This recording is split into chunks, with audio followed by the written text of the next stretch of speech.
살다 보면 고비를 만나게 됩니다. 이 고비를 우리는 내 인생에서 아주 중요한 순간이라 그럽니다. 잘 아는 지인 권사님이 대전에 사는데요, 남편이 굉장히 좋은 회사를 다니고 외제차를 타고 딸도 아들도 대기업에 다니고, 그래서 정말 믿음 생활 잘 하면서 가정이 정말 평화롭게 누가 봐도 부러워할 정도로 아주 행복하게 감사하게 그렇게 사시는 분입니다. 그 권사님이 한 번은 차를 마시면서 그 이야기를 하는 거예요. 아이고 목사님, 저희도 다 고비가 있었습니다.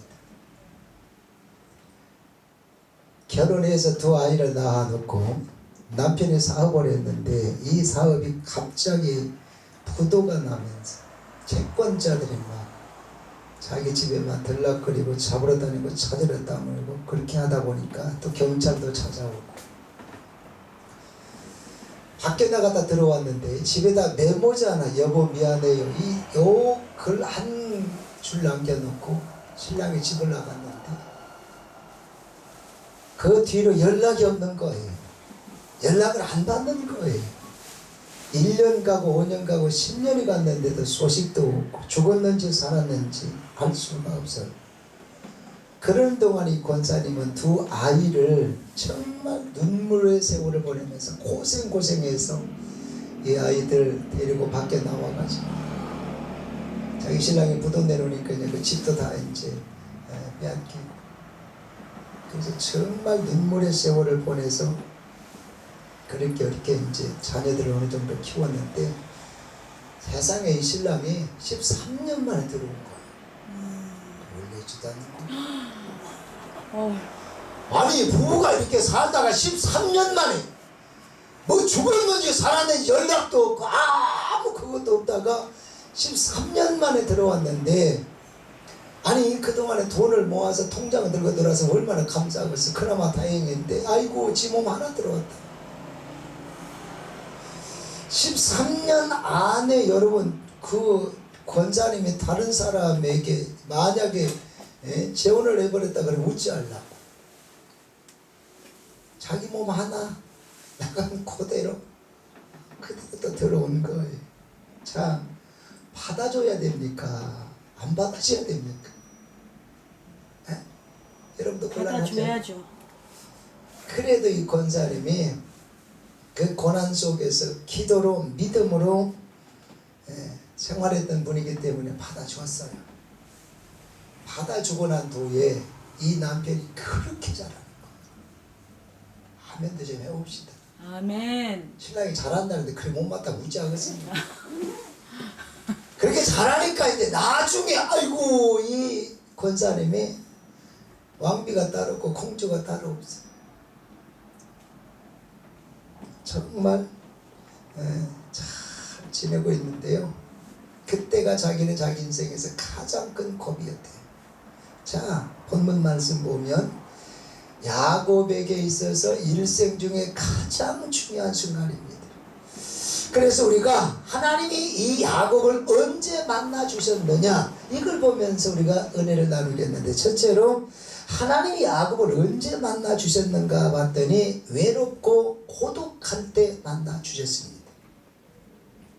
여러분들이 아시는 대로 본래 이 야곱은 에서의 동생입니다. 당시 이스라엘에게 전통은 우리 한국 문화도 똑같지만 부모가 돌아가셔야 마침내 자녀가 그 재산을 상속받게 됩니다. 그래서 장자의 축복이라고 하는 게 있는데, 이 장자의 축복 말 그대로 장자에게 가는 축복인데, 그런데 이 야곱은 세상에 장자도 아니고 이게 동생이면서도 이 장자의 축복을 넘보는 거예요.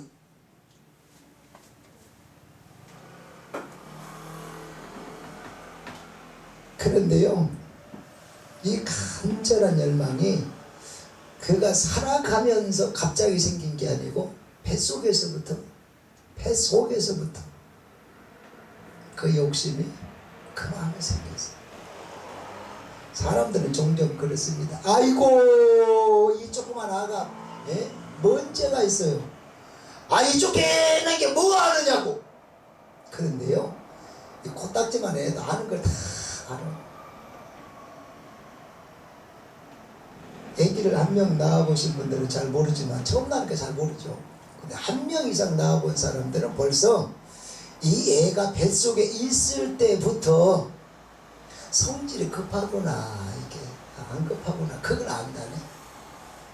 그래서 성질이 이게 조금 이게 여유가 있는 애들은 엄마 뱃속에서부터 배 차는 것부터 벌써 안에서 그냥 느긋해가지고 속에서 꾸물떡 그렇게 이게 놀고 차고 그러는데 성질이 급한 애들은 꾸물떡 그런다.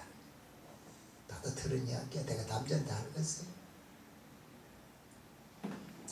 그래서 이게 뱃속에 있는 태아가 뭘 아느냐고 할지 모르지만 성경은 말씀합니다. 태중에 있을 때부터 이 두 아이는 쌍둥이인데 누가 더 잘났느냐 싸웠다는 거예요. 성경 보면서 깜짝 놀란 게 있어요. 스가랴의 아들 세례 요한은 뱃속에서부터 뭐 했다? 성령 충만했다 그랬어요. 저는 가만히 이야기 들어보니까 뱃속에서부터 나는 풍사였더라고요. 우리 어머니가 이렇게 이제 집에 있다가 또 일하다가 교회 가가지고 찬양만 했다 그러면 제가 그 안에서 그냥 막 펄딱펄딱 막 뛰었다네. 여러분 이 발로 차는 거하고 이게 뭐 펄짝펄짝 뛰는 거하고는 수준이 달라요. 뭔 말인지 이해가 됐어요? 그래서 내가 지어가지고 난 뱃속에서부터 풍자. 그러니까 뱃속에 있는 애라 그래서 죄가 없고 뱃속에 있다 그래서 뭘 모르는 게 아니고 할 건 다 안다 그 말이야. 아멘. 뱃속에 있는 태중의 애라도 지 성질 다 가지고 있더라 그 말이고. 아멘. 물론 사람이 살아가면서 변화를 가져올 수도 있고 달라질 수 있는 거지만 그러나 이 기질이라고 하는 것은 엄마 태중에 있을 때부터 완전 다르다는 사실을 알아야 되겠다 그 말입니다. 아멘. 그래서 애기들은 아무것도 모른다고 하는 말은 틀리다 그 말이. 아무것도 다 알아요. 그러니까 어른들 수준에서 어른들 눈으로 보니까 뭘 모르는 것처럼 뭘 모른다 그러지 자기 어린아이들 수준에서 보면 다 안다. 특히 하나님의 눈으로 보면 태중에 있을 때부터 악한 건 악하고 선한 건 선하더라 그 말이에요. 그래서 이 에서와 야곱은 뱃속에서부터 싸우다가 이 기질이 에서가 조금 남성적이다 보니까 이게 달수가 딱 하니까 밖으로 튀어나옵니다. 그걸 이게 보니 이게 야곱이 왜 네가 먼저 나가는데 해가지고 발꿈치를 잡았는데 이미 한 발 늦었어. 그래서 한 발 차이로 통생이 됩니다. 그런데요 본문을 쭉 읽어가면서 제가 느낀 것이 있는데 정말 천국은 침노하는 자가 빼앗는다라고 하는 주님의 말씀이 이 야곱이 비록 동생으로 태어났지만 내가 어떻게든지 장자의 축복을 받아서 이 땅에서 누리리라. 그래서 그 침노하는 마음으로 결국 장자의 축복을 빼앗아 누린 줄로 믿으시기를 바랍니다. 그 장자의 축복을 빼앗아 받은 그게 이제 화근이 된 거예요. 가만히 있으면 괜찮은데 장자의 축복을 빼앗아 자기 것으로 만든 그것 때문에 화근이 돼서 그 형 에서에게 맞아 죽게 생겼으니까 야곱이 이제 집에 살 수가 없어서 도망쳐 나가는 거예요. 여러분 성경을 통해서 우리가 깨닫게 되는 것은 사람들이 아니 세상이 점점 왜 이렇게 악해져 가냐 말세 이야기하지만 그래서 그 말을 딱 들으면 아니 옛날에는 선하고 착하고 했는데 점점 이렇게 악해졌다 그렇게 생각할 수 있는데 여러분 성경에 보면 이미 4,000년 전에 이미 인신매매 성경에 이 사건이 있었다. 요셉을 이식받고 팔아버렸잖아. 인신매매단이 얼마나 흉악범입니까? 그런데 이 인신매매단이 4천년 전에 이미 성경에서 존재하고 있더라 그 말이에요. 요즘은 계속 사회운동 가운데 하나가 뭐예요? 동성연애잖아요. 이 동성연애가 지금만 있어서 우리 사회가 이렇게 문화가 타락한 것 같지만 로마서 1장 27절에 보면 이미 동성애가 만연이 되어 있어요. 이건 신약 성경이고 나중에 구약으로 거슬러 올라가면 창세기 19장에 보면 이미 이 소돔과 고모라 이 소돔 시대에는 동성연애가 벌써 거기에서부터 많은 사람들에게 만연되어 있었다는 사실을 우리가 알아야 되겠다 그 말이에요. 아멘. 뿐만 아니라 사람 죽이는 거예요. 자기 애인도 죽이고 부인도 죽이고 남편도 죽이고 뭐 하려고? 보험금 타려고. 자기 부모도 보험금 타려고 죽이는 세상 우리가 살고 있습니다. 아니 인간의 탈을 쓰고서 어떻게 그럴 수 있냐 그러지만 그래서 상당히 이 시대가 악하고 악하다 그러지만 이미 여러분 성경에서도 가인은 누구를 죽여요? 아벨을 죽이잖아요. 그래서 이미 그때도 충분히 악했다 그 말이에요. 이렇게 악하고 무서운 시대에 이 야곱이 살아남기 위해서 이제 자기 집을 떠나서 라반의 집 삼촌 집으로 갑니다. 이렇게 가는 길에 내가 살아남을 수 있을지, 이렇게 가는 길에 누가 나를 잡아서 해코지하지는 않을지, 정말 소중하게, 정말 외롭게, 정말 고독하게, 두렵고 떨리고 애로운 그 마음을 가지고 라반의 집을 향해서 갑니다. 여러분 우리가 인생을 살다 보면 외로울 때가 있습니까 없습니까? 있습니다. 부모가 안 계시는 거 아니에요? 부부가 이게 서로 남편과 아내가 없는 거 아니에요? 그럼에도 불구하고 외로울 때 있어요 없어요? 있어요. 고독할 때 있어요 없어요? 있습니다. 이때 누구를 바라봐야 돼요? 하나님. 따라합시다. 하나님을 바라봐야 됩니다. 바라봐야 합니다. 힘이 없고 내 마음 연약할 때 능력의 주님 바라보아라.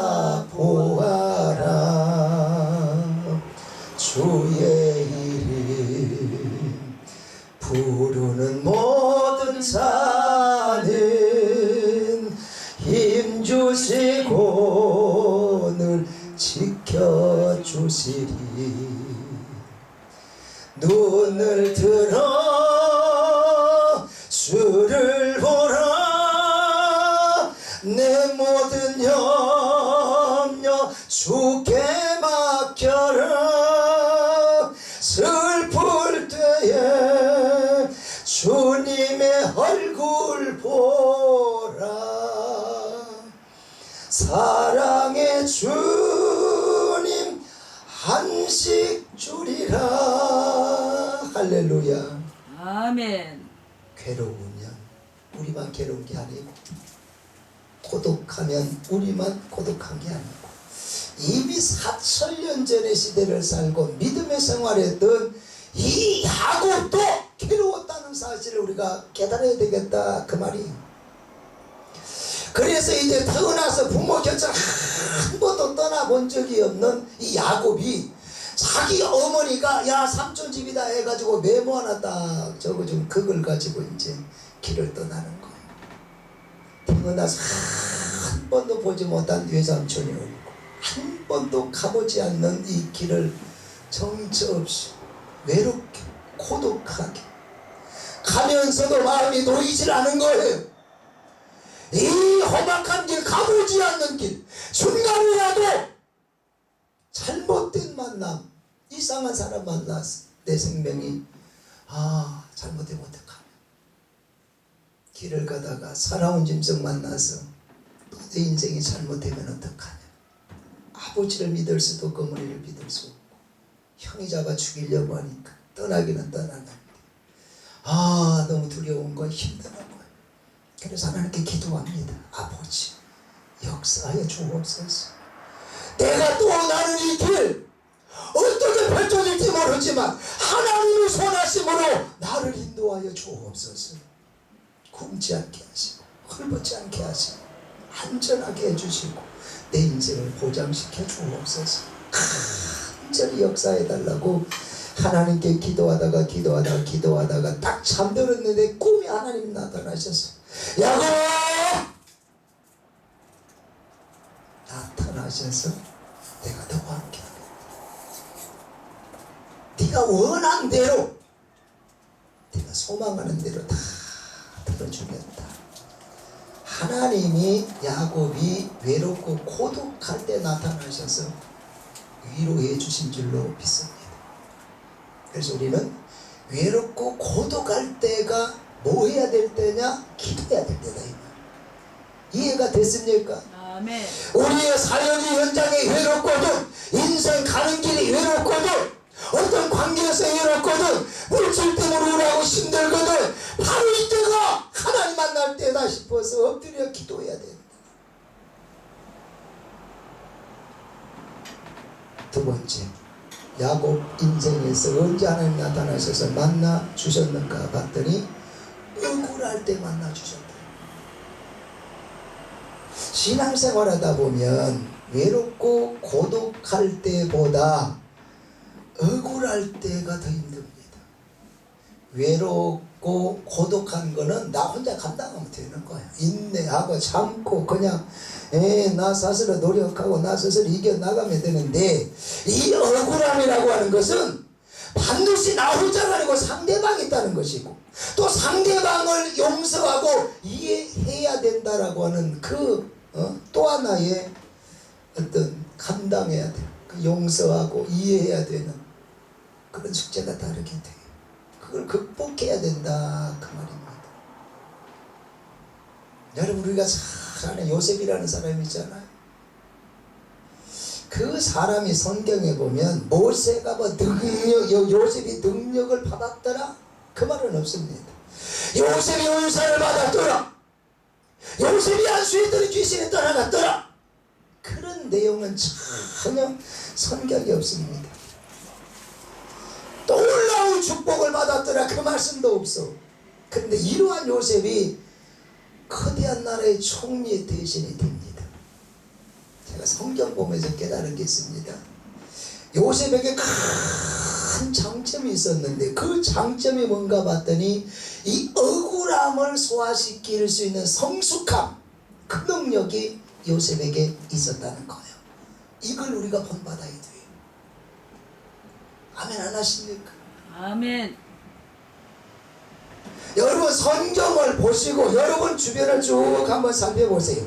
이 억울함이라고 하는 건 은사 받은 사람도 능력 받은 사람도 참을 수가 없습니다. 송유상이라고 참을 수가 없습니다. 장로님이라고 목사님이라고 권사님이라고 물태신앙이라고 3대째 내가 믿은 신앙이라고 10년 이상 믿었다고 해도 이 억울함은 참을 수가 없어.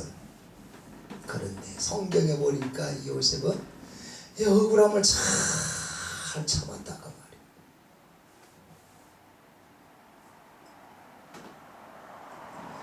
교계 어른이니 김준홍 목사님 간증 속에 보면 그런 내용이 있더라고요. 이번에 이제 신학교 졸업했어요. 목사님이 되셔가지고 청계천에서 이제 빈민촌에서 할빈교회를 세워가지고 의식 있는 목사님이다 보니까 특별 사역을 시작한 거죠. 그래서 집중해서 열심히 목회하다 보니까 사람이 1명과 2명과 그렇게 해가지고 교회가 이제 쭉 조직이 돼 가는데, 그래서 교회가 잘 가고 있는데 한 번은 교회 교인들끼리 오해가 생겨가지고 교회 재무집사가 재정 다 먹어버렸다. 재무집사가 교회 재정을 다 먹어버렸다. 아니요, 나는 전혀 상관없어. 그렇게 이야기해도 사람들이 안 믿어주고 재정집사가 교회 재정 다 먹어버렸다. 아무리 아니라고 해도 변명해도 사람들이 믿어주질 않는 거예요. 여러분, 이게 남의 나라에서 일어난 일이 아니고 한국에서 일어난 일이에요. 아니라고 해도 안 믿어줘. 그런 적 없다고 해도 안 믿어줘. 다 자기는 결백한데 사람들이 교회 돈 다 먹어버렸다. 계속 갖다 씌우고 예, 그렇게 하니까 얼마나 억울한지. 근데 여러분, 억울함도 성숙해야 돼. 좀 수준이 있어야 됩니다. 아니 내가 아니라고 해도 진짜 내가 먹었어? 내가 먹었냐고? 그러면 이 속에 있겠네 해가지고 부엌에 가서 칼을 가져와서 여기서 딱 갈라놓고 어디 있냐? 먹었으면 어디 있냐? 찾아봐. 죽었어. 꼬르가지고 털다가 죽었다. 잘한 건 절대 아니지만 억울함이라고 하는 것이 이렇게 참기가 힘든 거다, 그 말이에요.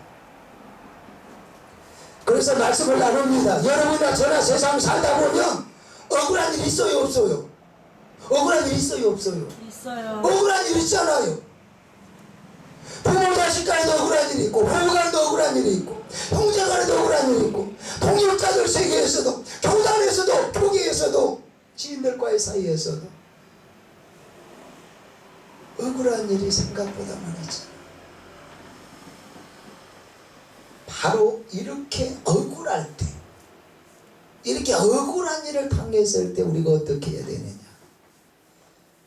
여러분, 야곱이라고 하는 사람은 굉장히 성실한 사람입니다. 외삼촌 라반 집으로 올 수 있도록 하나님께서 지켜주시고 또 거기에서 장가 갈 수 있도록 14년 동안 열심히 일을 해서 이제 장가도 이제 가게 되고, 장가 가서 보니까 이제 처자식도 먹여 살려야 되겠기 때문에 삼촌하고 이제 계약을 합니다. 6년 동안 계약하고는 열심히 또 일을 했어요. 창세기 30장 30절에 보면 내가 오기 전에는 내 삼촌의 소리가 적더니 번성하여 때를 이루었으며 내 발이 이르는 곳마다 여호와께서 에삼촌에게 복을 주셨나이다. 그러니까 야곱이 성실하게 일한 만큼 하나님께서 이 라반에게 축복을 엄청 해주었어요. 그래서 이렇게 축복해 주었으면, 야곱 때문에 이렇게 거부가 되고 부자가 됐으면, 야곱이 오기 전까지만 해도 라반은 그냥 먹고 살 정도지, 근근히 굶지 않고 살 정도지 부자는 아니었어. 근데 야곱이 들어오면서부터 잘되고 다 잘돼서 엄청 거부가 됐다, 그 말이죠. 그러면 남입니까? 사이잖아요. 사이도 자식이잖아요. 사이 덕에 이렇게 부자가 되고 잘 살면, 이제 너도 먹고 살아야 되잖아, 너도 기반 잡아야 되잖아, 떼주면 얼마나 좋습니까? 하면 떼주지를 않는 거요. 나중에 이제 자기도 뭐 낯짝이 있고 체면이 있어서 그런지는 모르지만, 아니 딸을 갖고 사기치는 부모가 되어 있다. 내가 7년 고생하면 우리 딸 줄게. 그래서 야곱이 7년을 하루처럼 생각하고 기쁨으로 이거 모습을 살았어.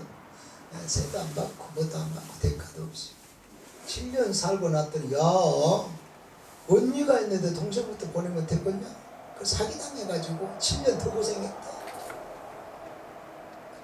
14년 동안 결혼 사기당해가지고 야곱이 정말 힘든 세월을 그렇게 보냅니다. 그리고 나서 이제 결혼을 해서 자녀가 있고 하니까 장인이라고 하는 사람이 인심 쓴다고 뭘 선고하니? 야, 너도 이제 처자식 있으니까 너도 먹고 살아야 되잖아. 근데 지금부터 양이 새끼를 낳으면 하얀 거는 내 거 하고 얼룩배기는 네 거야. 가만히 보니까 양이 새끼를 낳으면 100마리 중에 95마리는 하얀 거 나오고 5마리는 얼룩배기 나오는 거. 거의 다 양이 흰 양이요. 그러니까 나반이 꼼수를 부린 거예요. 앞으로 하얀 거 나면 내 거, 얼룩배기는 네 거. 그래도 이 야곱이 억울하지만, 예, 결혼 사기 당하고 난 뒤에도, 야, 언니 놔두고 동생을 어떻게, 예, 얼룩배기 네 거하고 흰 건 내 거. 아 예. 억울해도 아무 말하지 않고 표현하지 않고 열심히 성실하게 일했더니 하나님이 또 야곱의 손에 축복을 줘가지고 어느 시점에가 가니까 역전된 거요. 낳았다 그러면 진둥이 가리고, 낳았다 그러면 얼룩배기, 낳았다 그러면 얼룩배기, 낳았다 그러면 얼룩배기. 예, 여러분 아멘도 안 하시는데 야곱이 굉장히 좋았다는 사실 아시죠? 아멘. 90% 이상이 흰둥이였는데 하나님 은혜를 주자고 나중에 역전돼가지고 낳았다 그러면 얼룩배기, 낳았다 그러면 얼룩배기. 그래서 삼촌이 이게 장인이 딱 보니까 아이고 계속 이제 얼룩배기를 많이 나고 얼룩배기가 많아지는 거예요. 수가 도저히 이거 배가 아파가지고 그냥 볼 수가 없어요. 야 바꾸자, 바꿔. 얼마나 억울하겠어요. 그래도 말 듣고 하지 않고 거절하지 않으니까 아 예? 바꿔줬습니다. 성실하게 억울함을 이제 삭히고 인내가면서 일했는데 또 하얀 게 많아지니까 야 또 바꾸자, 또 바꿔줬어. 또 역전돼가지고 얼룩배기가 많아, 또 바꾸자. 계속 바꾸자는 거예요. 얼마나 속상하겠어. 어른을 상대해서 싸울 수도 없고. 그래서 야곱이 결단을 내립니다. 옛날 어른들 말이 있잖아요. 끝벌이 서말이 있으면 처가살이 처가살이 안 한다. 그러니까 야곱이 결단을 내린 거예요. 자기 혼자 결단 내린 게 아니고 이쁜 자기 각시하고 언을 하는 거야. 여보 내가 웬만하면 여기 살겠는데 도저히 안 되겠다. 이 집 나갔으면 좋겠는데. 그래서 당신하고 언을 하는 거야. 당신은 어떻소? 딸이지만 다 알잖아. 신랑의 마음을 알고 자기 아버지의 마음을 알잖아. 딸이지만 이쪽 저쪽 편 어느 편도 못 들잖아. 근데 야곱이 그 말을 하니까 부인이 그 말을 딱 받아서 그럽시다, 떠납시다. 그렇게 해서 마침내 이제 야곱이 결단을 딱 내리고 라반의 집을 나갑니다. 집을 나가는데 순적하게 나가도록 도와준 게 아니고 이제는 라반이 이 야곱을 잡아 죽이겠다고 쫓아오는 거예요. 뭘 때문에? 죽이려고. 야곱이 얼마나 억울하겠냐. 결혼 사기당해, 또 이렇게 저렇게 뭐 새끼 뭐 양갖고 또 이게 사기당해. 그래서 그래도 참고 저래도 그래 참았는데, 그래서 이제 처가살이 그만두고 독립해서 나간다거나 또 죽인다고 이제 쫓아오는 그 이야기도 그 얼마나 억울하겠냐고. 내가 지금까지 당신을 위해서 희생한 게 얼마인데, 얼마나 참고 인내하고 수고했는데 도둑질을 해서 내가 뭐 당신 나쁘다고 그랬어. 얼마나 야곱이 억울하겠냐 그 말이에요. 그런데요, 바로 이 억울할 그때 누가 나타나요? 또 하나님 나타납니다. 언제 나타나요? 라반의 꿈에 나타납니다. 야 손대지 마. 손대면 너 팍 시기 빈다. 그 말은 내가 못한 거고. 억울해가지고 우리가 어쩔 바를 몰랐을 때 하나님이 다시 라반에게 나타나서 손대지 마! 손대면 너는 가만 안 둔다. 나중에 라반이 야곱을 잡아놓고 그 이야기합니다. 내가 너를 잡아서 죽이려고 했는데, 죽일 수 있는데 간밤에 하나님이 나타나서 손대지 마라고 해서 내가 너를 살려준다. 아멘입니까? 아멘 언제 하시나요? 아멘. 꼭 저쪽 동네에서 오시는 거예요. 아멘 좀 해요. 가만히 분강 사기가 조금 힘들어요. 분위기 살려야지, 아멘 유도해야지, 같이 은혜 받아야지. 하여튼 그 목사님들이 참 하여튼 나는 괜찮은 거 봐요. 자기들이 교인들이 아멘 합시다 해놓고 자기들은 또 이게 설교 드리면서 아멘을 안 해요.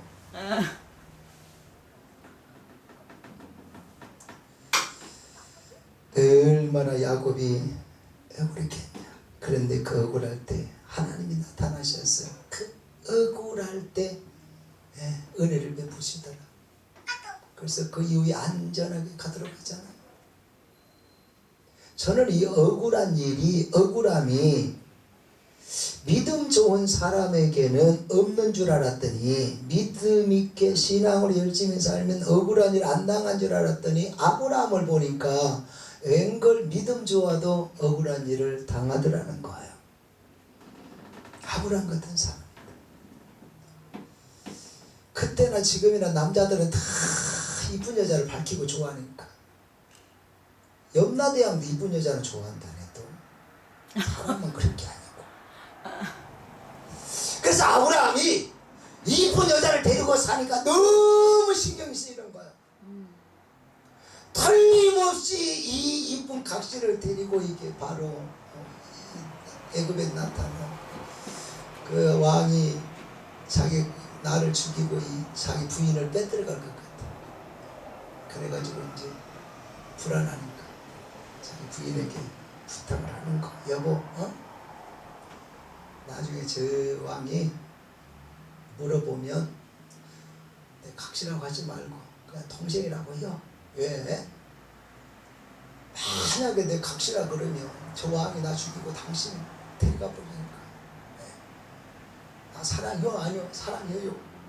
그럼 그렇게 알았어요. 그렇게 둘이 약속하고 짰어. 아니나 다를까 너무 이쁘니까 왕이 딱 보자마자 물어본 거예요.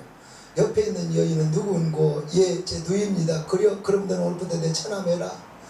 차라리 부인입니다 하면 좋았을 것을 누이라고 동생이라고 해놓으니까 왕이 그럼 오늘부터 너는 내 처남이다.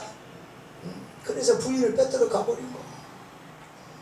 여러분 생각해 보세요. 눈 뻔히 뜨고 이게 소설이 아니요 현실이요. 현실 내 앞에 눈 뻔히 뜨고 세상에서 제일 이쁜 내 각시를 힘이 없어가지고 왕에게 빼앗겼다고 생각을 해보세요. 얼마나 억울하겠습니까?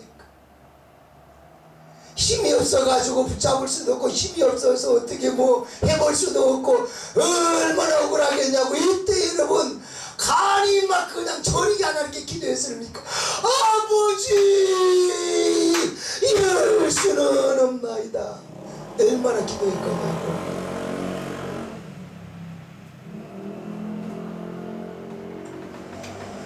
얼마나 간절히 기도했으면 하나님이 바로의 꿈에 나타나서 야, 그 여인에게 손대지 마. 손대면 너 죽는다. 그래서 하나님이 안전하게 보호하시고 살려준 줄로 믿습니다. 아멘. 성경에 보면 이 유사한 이야기가 상당히 많습니다. 이 사람이 억울한 일을 당했을 때 하나님이 방치한 게 아니고 억울한 일을 당했을 때 놔둬버린 게 아니고 그 억울할 때 하나님이 나타나시더라. 옛날에 타잔 그러잖아요. 그 이쁜 여인 한 사람 옆에 하여튼 나 정체가 자기 동생인지 부인인지는 모르지 매일인지는 모르지만 옆에 이쁜 여인을 한 사람 달고 다니잖아요. 그 여인이 돌아다니면서 막 뭐 사나운 짐승을 만나고 을 만나가지고 막 비명을 치고 소리치면은 그 막 해가지고 나타나가지고 딱 타잔이 살려주잖아요. 억울한 일을 당할 때마다 하나님의 사람들을 어김없이 하나님 나타나셔서 보호하시더라. 살려주시더라. 인도해 주시더라. 믿습니까? 여러분 이게 쉽냐 그 말이에요. 한 번은 제가 부흥회를 갔다 왔는데 아내가 없는 거예요.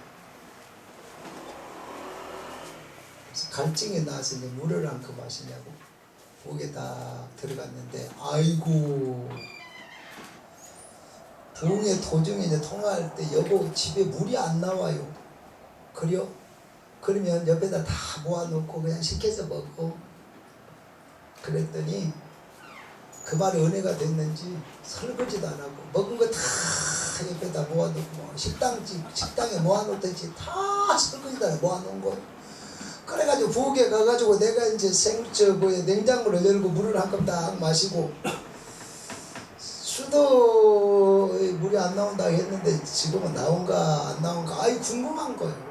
그래서 수도 꼭다리를 딱 하니까 아이고 볶고 쏟아지는 거예요. 큰 실수한 거지.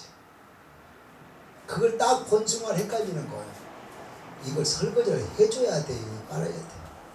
그래도 내가 이러면 부흥사인데 내가 여기에서 그걸 붙이고 설거지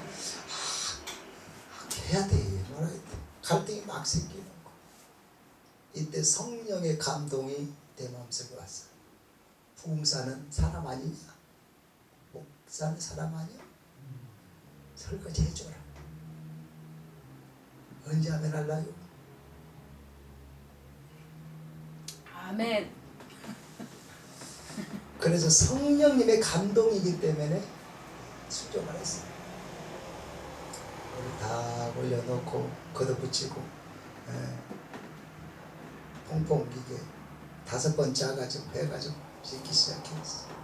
저는 본래 이게 가만히 어떤 일을 하면 일만 하는 게 아니고 내 입에서 찬양이 나와. 여러분 성도는 2가지를 입에 달아야 돼요. 아멘.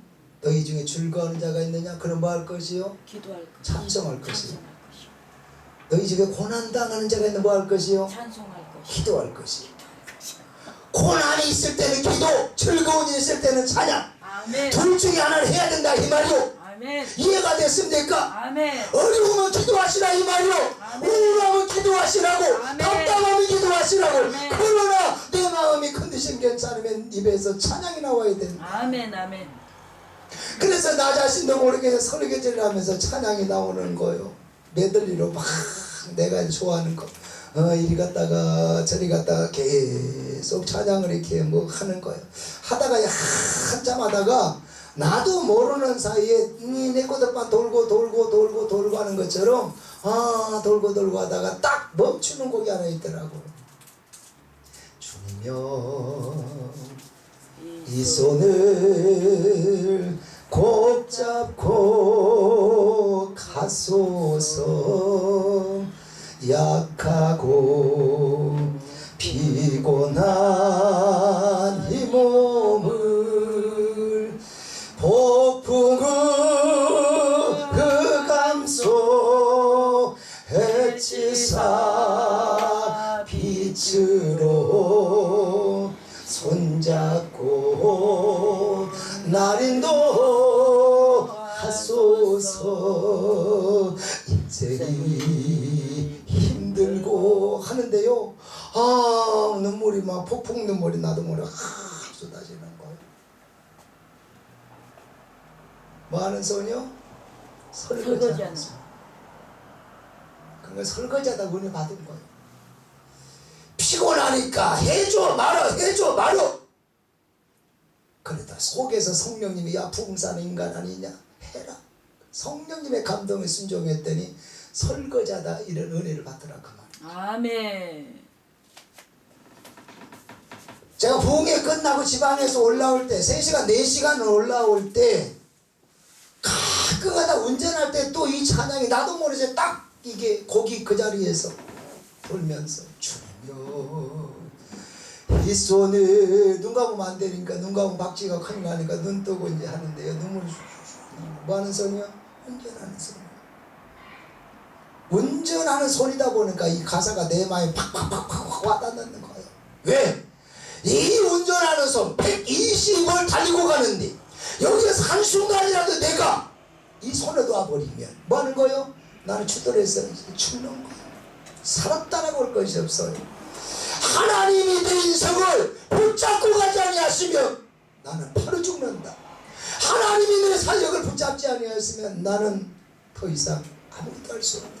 하나님이 내 건강을, 하나님이 내 자녀를, 하나님이 내 사역을 현장에 붙잡지 아니하시면 난 소망이 없다. 그러니까 이 간절한 기도가 나오더라 그 말이에요. 이때 제가 떠오르는 구절이 하나 있었어요. 설거지하다가 베드로전서 3장 7절입니다. 여자들은 남자보다 더 연약한 그릇이. 네가 네 아내에게 잘해 주어야 기도가 막히지 아니하니라. 아멘. 하나님은 정의를 내렸어요. 아내는 남자보다 똑같은 그릇이지만 더 약하다. 아내는 남자보다 더 약하다. 자, 아내는 남자보다 더 약하다. 시작! 아내는 남자보다 약하다. 남자분들 크게 해야 될 거 아니에요. 빨리 하세요. 꼭 어디 가서 이야기하면 반대로 이야기하는데 해야 될 남자들은 크게 하는 여성들이 크게 하고. 아니 내 말이 아니고 성경이라니까요. 아멘. 여자들은 남자보다 더 연약한 그릇이. 연약하다라고 하는 것은 보호해줘야 된다 이 말이죠. 더 아껴줘야 된다. 더 관심을 가져줘야 된다. 더 연구해야 된다. 내가 아내를 어떻게 하면 더 행복하게 할까 연구해야 된다. 아멘. 그래서 많은 지식을 가져야 된다. 어떻게 하면 우리 아내를 행복하게 할까? 빵빵 웃게 만들까? 편안하게 해줄까? 감사하다고 당신 만나서 정말 고맙다고 그런 말 나오게 만들 수 있을까? 이렇게 잘해줘야 될 이유를 성경은 분명히 말씀합니다. 네 아내에게 잘해줘야 뭐가 안 막혀요? 기도가 안 막힌다네. 여러분이 이 대목에서 아멘을 하라면 나는 결론 내립니다. 여러분은 기도를 안 한 사람이에요. 저는 자타가 기도하는 부흥사입니다. 아멘. 어느 부흥사들하고 이게 딱 추적 60분을 해도 저는 기도에 관한 그분보다 많이 하고 있다는 걸 제가 담대하게 이야기할 수 있습니다. 아멘. 근데 중요한 게 있습니다. 이렇게 기도 대장이지만 제 소망이 뭐냐면 기도 대통령이요. 뭐 다른 것은 대통령 될 가능성도 없고 뭐 넘보지도 못하니까 목사니까 기도는 한번 도전해볼 만하잖아요. 그래서 내가 생각은 생각은 또 해볼 수도 있는 거 아니에요. 대한민국 기도 대통령 김수보. 아멘. 그런 내가 꿈을 꿔보고 생각을 해본 적이 있잖아요. 다 일일이 사람들 오라 그래갖고 다 뭐 기대기 뭐 이렇게 한 것처럼 달아보고 재볼 수는 없지만 내 마음속으로 나는 한 시대에 모든 봉사들 대표하는 기도 대통령이다.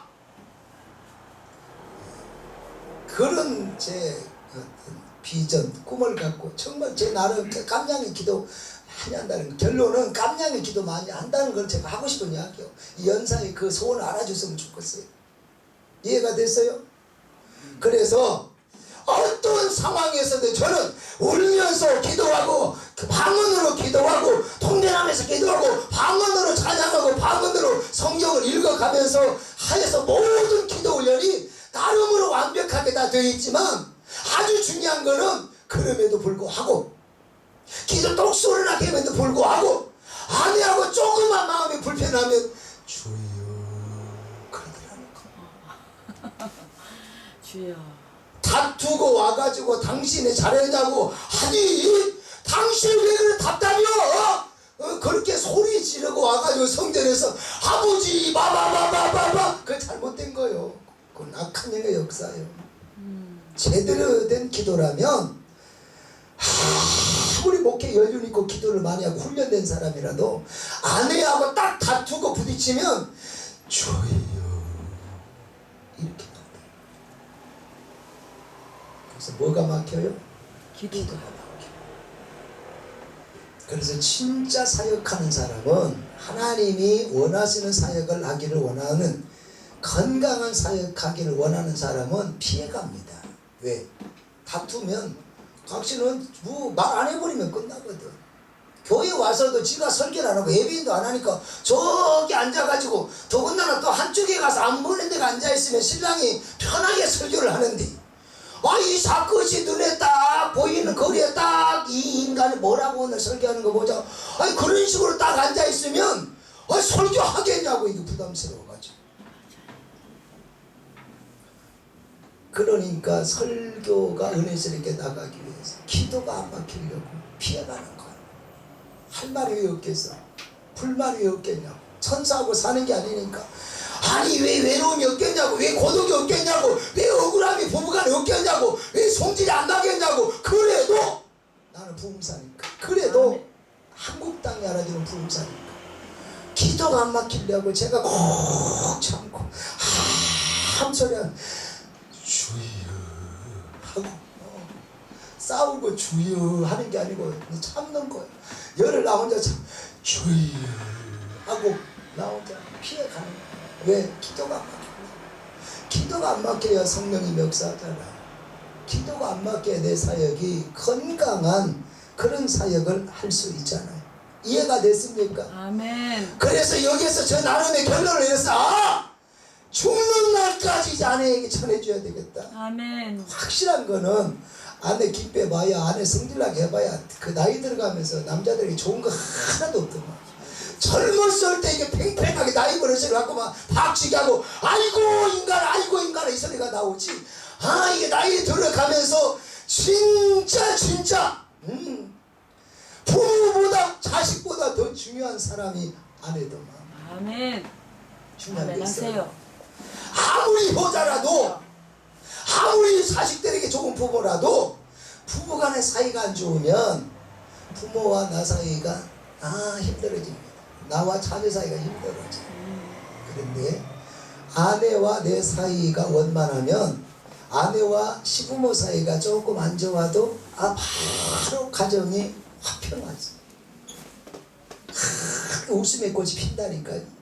아들하고 시어머니 사이에, 시아버지 사이에 무슨 문제가 생겨도 바로 아내하고만 사이에 좋으면 아내가 다 역할해버립니다. 당신이 가서 빨리 고기라도 지금 좀 사고 가가지고 엄마 드리고, 과일이라도 사고 가고, 봉투 하나 빨리 들고 가. 사이가 좋으면 그렇게 해서 바로 수습이 돼서 집안 전체가 화목해집니다. 이해가 됐습니까? 그런데 자기 부인에게는 가만있어, 아이고 여자야 해놓고 자기 어머니만 생각을 해봐봐. 그러면 아내하고 사이가 안 좋으면 결국 부모와 나 사이도 안 좋아지는 겁니다. 이해가 됐습니까? 자식하고 아버지 사이도 마찬가지입니다. 내 새끼인데 엄마 입장에서 내 새끼 아닙니까? 우선순위의 문제입니다. 당신은 어린이잖아, 당신은 엄마잖아. 맨날 애만 키우고 아들 딸 이렇게 하게 되면 버릇만 나빠져가지고, 그러면 아내하고 사이는 나빠지고 점점점 멀어지고, 자식들 사이도 또 이렇게 멀어지고, 가정이 바람잘 날이 없습니다. 그런데 자녀들하고 나하고 관계가 조금 서먹하고 거리가 있는 것 같아도 아내하고 사이가 좋으면, 여보 당신이 아빠잖아, 어른이잖아, 그렇게 해서 자꾸 푸시업을 합니다. 그래서 중간 역할을 또 아내가 해줍니다.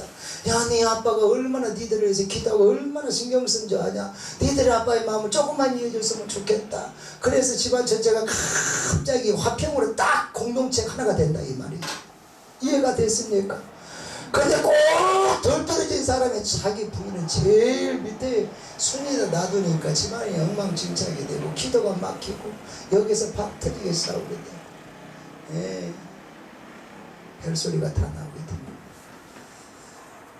제가 이 나이에 그걸 깨닫는다고 저도 한참 돌았습니다. 이해가 됐어요? 남자들 그러잖아요. 집안일 집에다 다 내고 맡겨놓고 자기는 밖에 가서 성공해야 되니까, 돈 벌어야 되니까 당신은 집안일 애들 다 알아서 해요. 그래가지고 집안을 돌보지 않습니다. 아내에 대한 관심도 없고 아내에 대해서 이렇게 성의를 보이지 않습니다. 별로 뭐 희생하는 것도 없고, 왜? 이미 내 것 했다 이 말이지. 다 잡아놓은 고기다 이 말이지. 그러다가 여러분, 밖에서 내가 아무리 성공했어도 뭔가를 이루었어도 아내하고 사이가 잘못돼서 찢어지면 그 이루었던 것 다 무너집니다. 아내하고 사이가 좋아야 쌓아 올라감이 안전하고 튼튼하고 행복이 되고 감사가 되는 거지. 아내하고 사이가 안 좋으면 밖에 나가서 아무리 내가 경쟁에서 이겼더라도 성공했더라도 다 무너지더라, 그 말이에요. 그래서 우리가 부부 사이를 튼튼하게 해야 되겠다. 어쨌든 사모님들에게 잘 하시기를 바랍니다. 어머니에게 잘 하시기를 축복합니다. 세 번째, 야곱을 하나님이 언제 만나 주셨는가 봤더니 위험할 때 만나 주셨어요. 내 생명의 위험을 느낄 때, 내가 사업의 위기를 만났을 때, 내가 사역의 진퇴 양난에 빠져서 도저히 나올 수 없을 때, 이때 하나님이 만나 주시더라, 그 말이죠. 자, 집을 나온 지가 20년 됐어. 20년이 남도 아니요, 형이라는 사람이 20년 세월이 지났으니까 강사 2번 변했잖아요. 그러면 그 마음도 좀 변할 만한데, 그래서 아이고 이 자식은 어떻게 산가 모르겠다. 그래서 보고 싶고 그립고 옛날에 뭐 이렇게 저렇게 했던 거 뭐 다 그냥 묻어두고 잘 살았으면 좋겠다. 얼굴 한번 봤으면 좋겠다. 이렇게 마음이 변했으면 얼마나 좋겠습니까만은 20년 세월이 지났는데도 에서는 야곱을 잡아 죽이겠다고 400명의 군사를 훈련시켜서 잡으러 옵니다.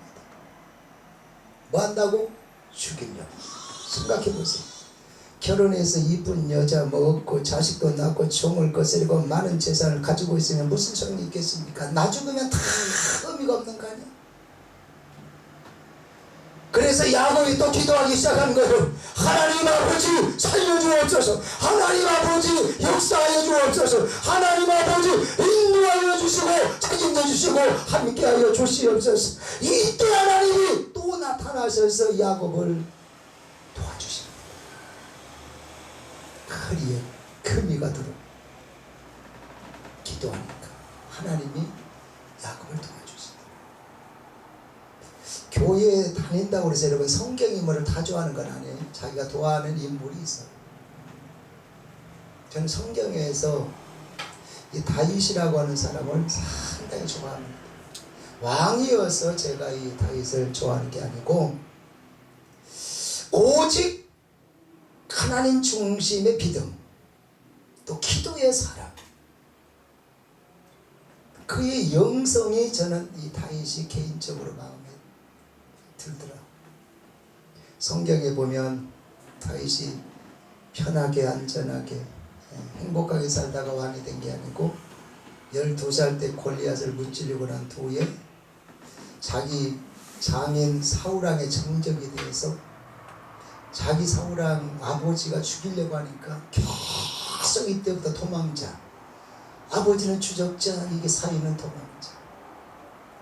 30살에 왕이 되잖아. 그러니까 18년 동안을 이 다윗은 하여튼 뭐 살이고 광야고 굴이고 도르고 집이고 내 나라고 남의 나라까지 계속 도망 말도 못하게 도망다닙니다.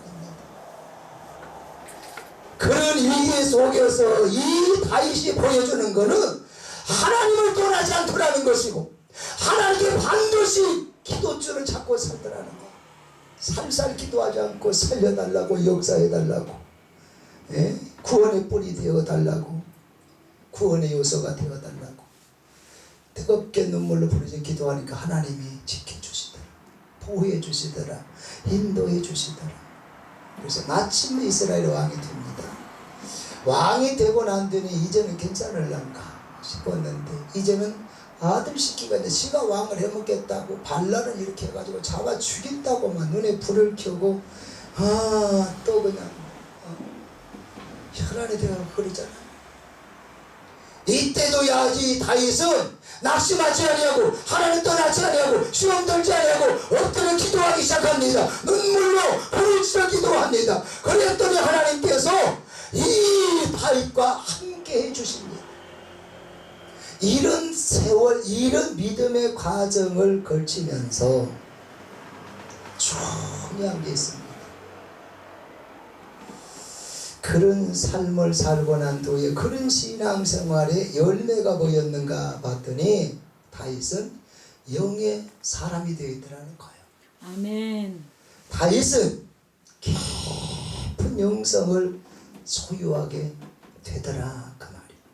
그래서 시편에 보면 다윗이 굉장히 영이 깊은 사람, 영적인 사람인 것을 우리가 깨달을 수 있어요. 제가 다윗을 좋아하는 이유 가운데 하나가 어떻게 보면 저하고 다윗을 비교할 수가 없지만 그럼에도 불구하고 저는 저 나름대로 인생에 이런 풍파가 상당히 많았어요. 그래서 제 책의 경우에도 3단계입니다. 위기, 기도, 돌파. 이게 반복적이에요. 위기, 기도, 돌파. 저도 3대째 못할 신앙이죠. 위기가 딱 왔을 때 저는 기도줄을 놓지 않았다.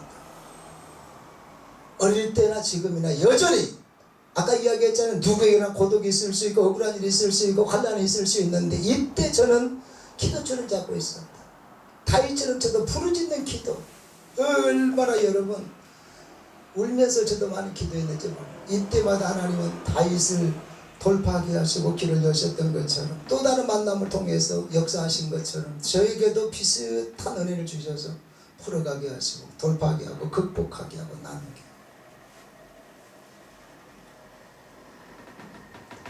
그래서 위기가 올 때마다 기도하게 하고 또 돌파하게 하고 또 위기가 오고 또 기도하게 하고 또 돌파하게 하고 이게 반복적으로.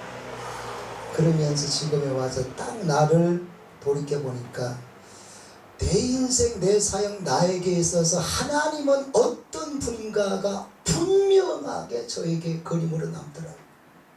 이해가 됐어요?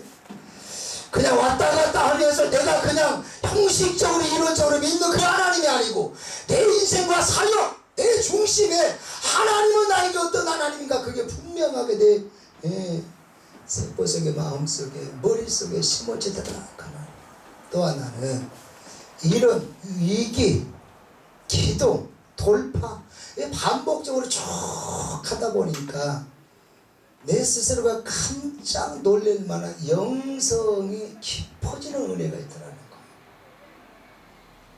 위기 기도 돌파 위기 기도 돌파 반복적으로 하는 그 세월을 보내다 보니까 첫째는 하나님이 어떤 하나님이냐, 두 번째는 깊은 영성이 저에게 열매로 남아 있더라 그 말이에요.